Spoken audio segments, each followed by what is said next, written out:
Tonight, I move my eyes. Richard vandalises a road. There you go. And James says cow. Cow!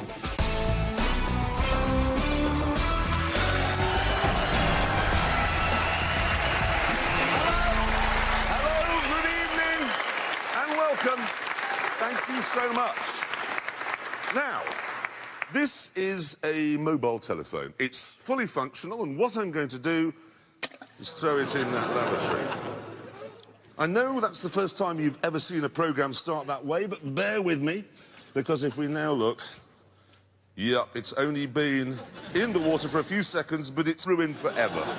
If you wanted to communicate with somebody, you'd be better off using a Brussels sprout. Yeah, but of course, because if you expose your phone to any form of moisture or heat or dust or vibration, it will break. It's not just phones, it's everything. Printers, laptops, Wi-Fi routers. My coffee machine breaks even when you expose it to coffee. Anything with a circuit board is as reliable as a Greek accountant. It is, except, weirdly, except cars.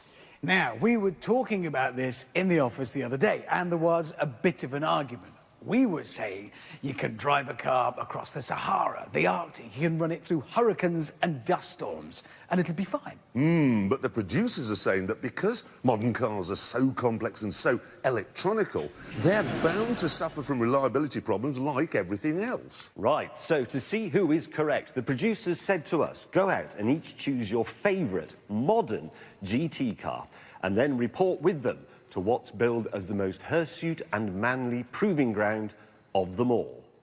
Austria. No, James, Australia. Same thing.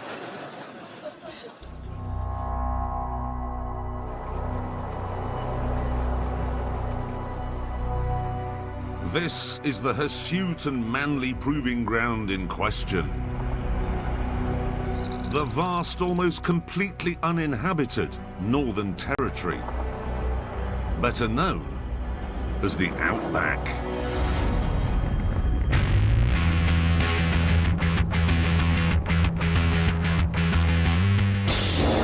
Richard had chosen to take on this brutal and enormous wilderness in a car that was designed for the car park at Old Trafford, a Bentley Continental GT. James had gone for a car engineered for the velvet smoothness of the world's racetracks, a Nissan GTR. And I was in the ultimate Monaco to Munich mile muncher, the BMW M6 Grand Coupe. I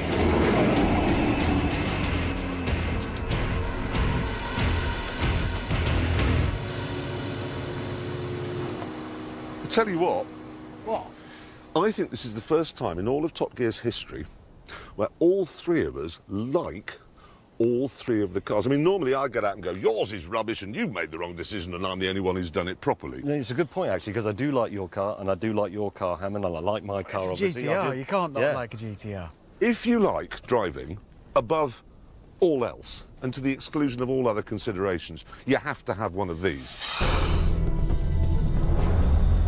If you have a Ferrari or a Lamborghini, what you're saying is, I'm not that interested in driving. It's showing off. It's showing off. Speaking of which, the Bentley Continental. Now, what happened there? We used to think it was a bit dull, and now it's sort of good. But it was overnight. It was. We all must have woken up I hate the Bentley independently. Continental. I hate the Bentley Continental. I hate the Bentley Continental. God, I love the Bentley Continental. I don't understand that, because they haven't changed the styling much. Not since, I mean, it's been around a while now, but... But then you just woke up one morning and I went, that looks really good. I'd actually have a yellow one as well. I think it looks tremendous. But then while we're on the subject of styling... Oh, how we mocked when they said they were going to do this. Right, so you're going to do a four-door version of a two-door version of a four-door saloon car.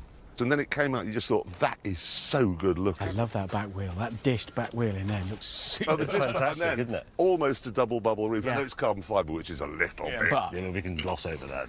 But, God, it looks good. As we continued our three-car love-in, a challenge arrived. Here we go. You will drive to a farm, which is 4 days from here. Everything's 4 days for everything in Australia. And when you arrive, you will use your cars to round up 4,000 cows. Can you do that? The farm is a big one, 3 million acres. No, We it's read not that 3 wrong. million. Oh, it's in I know it's in work, yeah. It's not, are you sure? So 300,000. That's 3 million a is a big country. farm. Never mind that. Rounding up 4,000 cows using... These. Oh, God, James, what have you done? What's he done? What?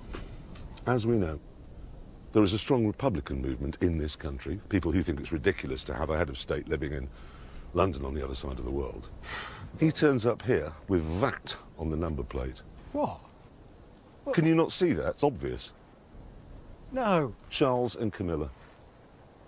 You've done it on purpose, haven't you, James? No, You look, let me explain. Blithery Gee, idiot. you idiot! Oh no! Mine And you says big royalist. It does! It totally does. You Big can see it. royalist. Luckily, mine just says BMW 001 because I covered myself on this occasion.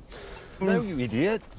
Bloody Mrs. Windsor. Oh no, bloody We're Mrs. in a lot Windsor! of trouble now.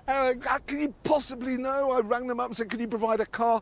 Can you make sure the number plate doesn't say convict or anything on it? And they've done that! We're going to have to drive through it. We'll be stoned by Republicans. As we set off, though, we had a more immediate problem. Could our complicated cars really cope with this vast superheated dust bowl? Vauxhall once thought they'd try and sell the Senator in Australia, a big old saloon made in Germany in the 80s. And so they shipped one out here, and it lasted a couple of days, and then it split in half. Split in half. That's how brutal the Outback is. This car has electronic valve control, electronic gearbox control, an electronic differential. Everything is electronic. It actually has a sensor in the engine that adjusts all the settings so that no matter how hot it is or how cold it is, you always get 575 horsepower.